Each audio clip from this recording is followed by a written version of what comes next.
বিশ্বজুড়ে যে যে জেহাদিরা রয়েছো, যে যে সন্ত্রাসবাদীরা রয়েছো, তোমরা আমাদেরকে মেরেছো, আমাদের কোনো দোষ না থাকা সত্ত্বেও মেরেছো। 26/11-তে মেরেছো, পুলওয়ামাতে আমাদের জওয়ানদের মেরেছো, আমাদের মুম্বাইয়ে ট্রেনে মেরেছো, আমাদের কলকাতা শহরে আমেরিকান সেন্টারের সামনে মেরেছো। মায়ের ওপর হাত তোলাটা ভুল কাজ হয়েছে, ঘরের বউদের স্মৃতির সিঁদুর মুছে দেওয়াটা ভুল কাজ হয়েছে, কলমা পড়তে বলে ভারতীয়দেরকে বেছে বেছে মেরে দেওয়া, হিন্দু দেখে দেখে মেরে দেওয়া ভুল কাজ হয়েছে।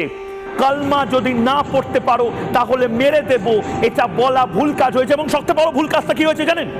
সবচেয়ে বড় ভুল কাজ, মোদিকে গিয়ে বল, এটা বলা কাল হয়েছে। সন্ত্রাসবাদীরা আজ যদি জবাব চায় বাংলা দেখো, নিজেদের অনুশোচনায় মরে যাওয়া উচিত। কারণ তোরা বলেছিলি না যে মোদিকে গিয়ে বল, আমার মায়েদেরকে বলেছিলি না, আমার বোনেদেরকে বলেছিলি না যে মোদিকে গিয়ে বল?